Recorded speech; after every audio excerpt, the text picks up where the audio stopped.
In this video, I'm going to share with you the importance of written care plans, and this will be beneficial to you or your loved one, especially if you access the healthcare services. Hello, welcome to my channel. My name is Portia, and I've been a registered nurse for over 7 years with a clinical background in home care management. Throughout my journey as a nurse, I've picked up on key themes that families tend to struggle on. And in this video, I really want to highlight the importance of what a written care plan looks like and how it can actually improve the quality of your life or your loved one's life as well. Before we get into the detail of what a care plan looks like, let's just give a bit of a background of what a care plan really is. A care plan is a tailored written document detailing an individual's health and social care needs, outlining specific actionable steps for support. There are 3 key benefits of having a written care plan. One is that you have a personalized care approach, and that means intertwining your routine, your cultural needs within your clinical background. And that also leads to adaptive training for the carers. Do you have to pray before you have something to eat?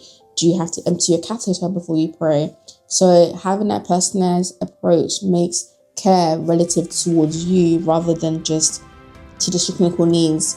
The second one is it allows the carers to adapt their training to your needs. So specifically, one way of a care management may not be essentially the same management that requires for another person with the same conditions. The third thing is good collaborations between yourself and the care provider. This is very important because it ensures clear communication, clear transparency. You are able to advocate for yourself, advocate for your loved one, to make sure that the care plan is not just restrictive on your personal freedom, your life, your well-being. Is complementary. And it's very, very nice for the family and the care providers to work together to create a safe clinical care plan. I think it's kind of a bit of a hard balance when, the families don't understand what the carers have to do in the care plans because they haven't worked with the care providers for a care plan, or they haven't read the care plan or signed for it. And the carers are doing a specific job that they might not agree with. So in that essence, it really avoids the possible miscommunication that can happen between 2 parties. The failure of not having a care plan or a good care plan really shows within the care that is given. For example, if the carers don't understand the care plan very well, or they haven't read the care plan fully, they then practice or do clinical things that are not within the care plan, and that can lead into more potential errors that may happen, especially as well if there isn't a care plan at all and you believe that there are carers sent to the home to do specific training like manual handling and things of that nature, but they haven't really adapted it to your care or your loved one's care. You can see that there's a lot of trial and error in terms of the care they give you, or it can actually lead to very life-changing injuries. And also as well, when you have a lot of healthcare professionals having input within your care, if there is not a document where all the information can be drawn up and put into a written care plan, it's actually very hard to hand over key information in regards to your own care or your loved one's care. There's no clear communication in terms of that. Therefore, as I was saying before, it leads into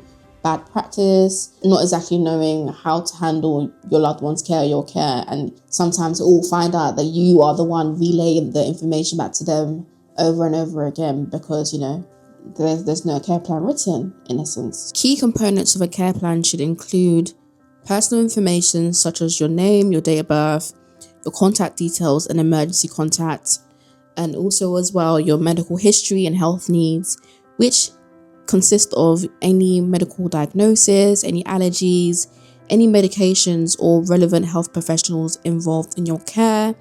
It also needs to detail your care needs, so it's in essence specific support required for daily tasks such as washing support, what support you need for dressing, eating, and how you mobilize or walk around the home or access to community. Also a personalized preference. So a preference for your routine, your interest, your hobbies, and your social and cultural needs that you have in place that you want the carers to be aware of, or the care provider to be aware of as well as any goals and outcomes. So any measurable goals that you want in place, what you want to achieve. For example, you want to be more independent with your care. You want to access the community maybe 3 times a day. You want to socialize a bit more. So any specific goals that you have in place should be within the care plan to increase your quality of life or how you want your care to be. Another important thing that should be on there is risk assessment and management. So in essence, within every domain of the care plan, whether it is assessing your breathing, your communication support, are there potential risks? And if they are, what are the strategies that are put in place to minimize them? And then lastly, which I think is so essential, is an emergency plan. So there needs to be a clear, actionable instructions for any crisis, including contact numbers. And within this type of an emergency plan, if you are using equipment such as a ventilator or cough assist machine, in case of an emergency such as an electrical cut or an electrical crisis where there's no supply in electricity, is there a clear plan in place of what could potentially happen or what should happen? Is there the machine operate on external batteries?